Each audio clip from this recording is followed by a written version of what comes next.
scientists with a vaquita porpoise off the coast of Baja California last month. This porpoise was released because it was too young to be separated from its mother. Last weekend another porpoise died in captivity.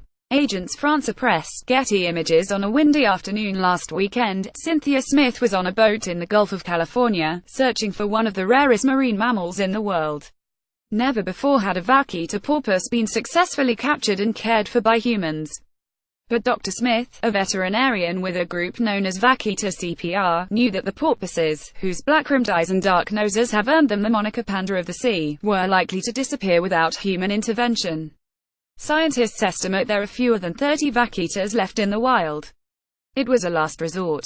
When Dr. Smith and her team spotted a pair of porpoises, and managed to haul in the female, they were hopeful the vaquita was calm, her vital signs promising. But soon after they moved her into a sea pen she began swimming too rapidly, then abruptly slowed down. By the time the veterinarians released the vaquita back into the wild, it was too late. She was no longer breathing, Dr. Smith said. We just couldn't bring her back. In the past 5 years, the vaquita population, which lives in only a sliver of water between Mexico's mainland and Baja California, has plummeted by 90%. Humans are to blame, but they are not even hunting for the vaquitas themselves. The animals, the world's smallest porpoises, get tangled and drown in nets set illegally to catch another endangered species, a fish called the totoaba.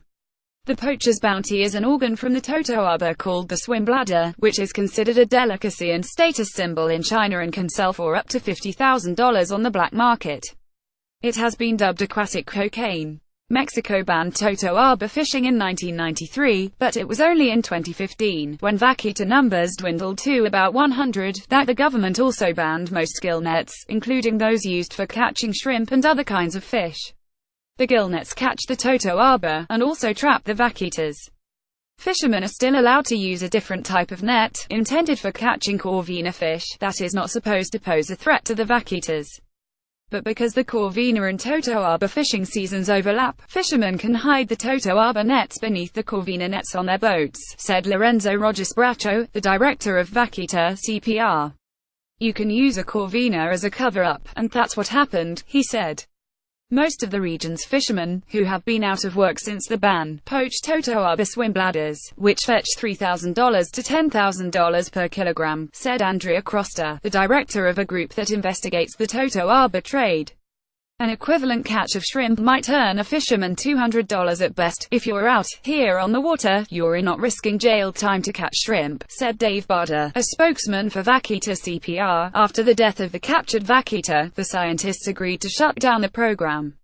The evidence today is vaquita are not good candidates for being protected in this way, Dr. Smith said.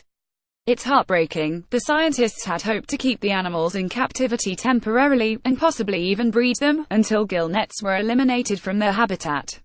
While any wild animal is expected to experience some stress when captured, the group had hoped the vaquita could cope with being handled. Last month, the scientists released a vaquita calf they had pulled from the waters when they determined it was too young to be separated from its mother. Other conservationists had been critical of the plan. I was telling them that this was going to happen. You're going to stress out the animals, said Paul Watson, the founder of the Sea Shepherd Conservation Group, which also works to protect vaquitas. They are very elusive, they are very shy, you're going to kill one of them. Mr. Crosta said that while he admired the work of the biologists, they couldn't possibly solve a problem that starts in San Felipe and ends in a shop in China. The fate of the vaquita, he said, was entirely in the hands of law enforcement. In the past 2 years, Sea Shepherd and local groups have recovered more than 25,000 yards of gill nets from the Gulf, weighing about 50 tons. Now that efforts to capture the vaquitas have failed, conservationists say hauling in the poachers' nets is the best bet to save the species from extinction.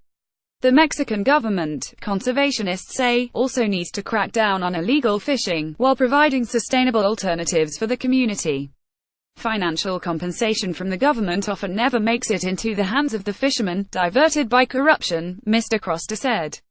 Local economies are an important consideration in conservation biology. Drive. Rojas-Bracho said. You cannot save vaquita and drive fishers to extinction. Follow @NightClimate on Twitter.